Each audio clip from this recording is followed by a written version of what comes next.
Japan के एक छोटे से कस्बे में रहने वाले 10 वर्षीय ओकायो को जूडो सीखने का बहुत शौक था, पर बचपन में हुई एक कार दुर्घटना में बायां हाथ कट जाने के कारण उसके माता पिता उसे जूडो सीखने की आज्ञा नहीं देते थे।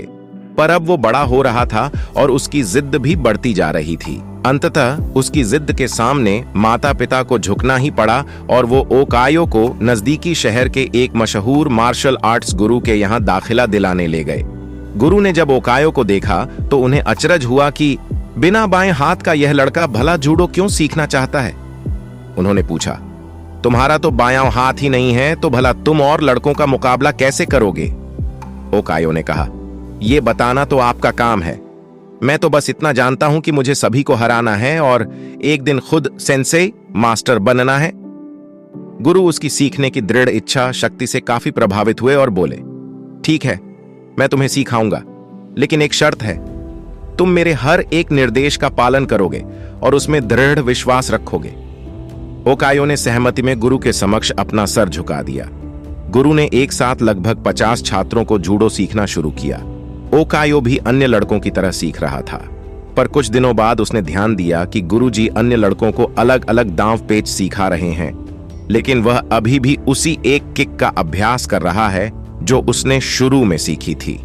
उससे रहा नहीं गया और उसने गुरु से पूछा, गुरुजी, आप अन्य लड़कों को नई नई चीजें सिखा रहे हैं, पर मैं अभी भी बस वही एक किक मारने का अभ्यास कर रहा हूं। क्या मुझे और चीजें नहीं सीखनी चाहिए? गुरुजी बोले, तुम्हें बस इसी एक किक पर महारत हासिल करने की आवश्यकता है। और वो आगे बढ़ गए। ओकायो को विस्मय हुआ, पर उसे अपने गुरु में पूर्ण विश्वास था और वह फिर अभ्यास में जुट गया। समय बीतता गया और देखते देखते 2 साल गुजर गए, पर ओकायो उसी एक किक का अभ्यास कर रहा था।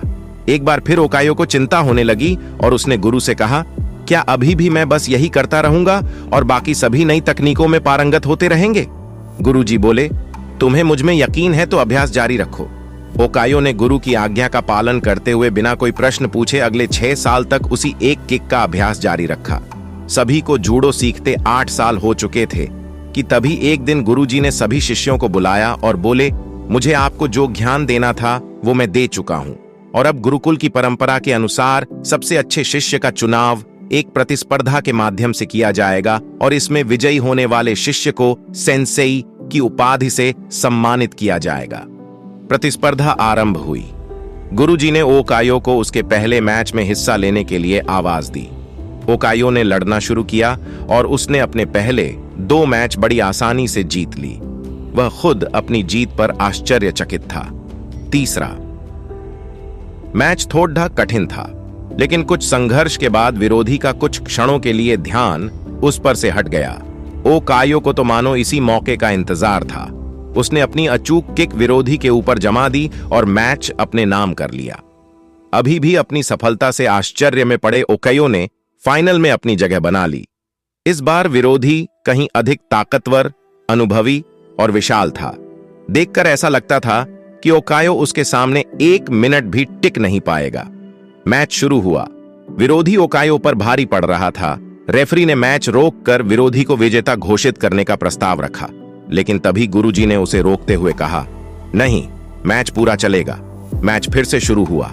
विरोधी अति आत्मविश्वास से भरा हुआ था और अब ओकायो को कम आंक रहा था और इसी दंभ में उसने एक भारी गलती कर दी।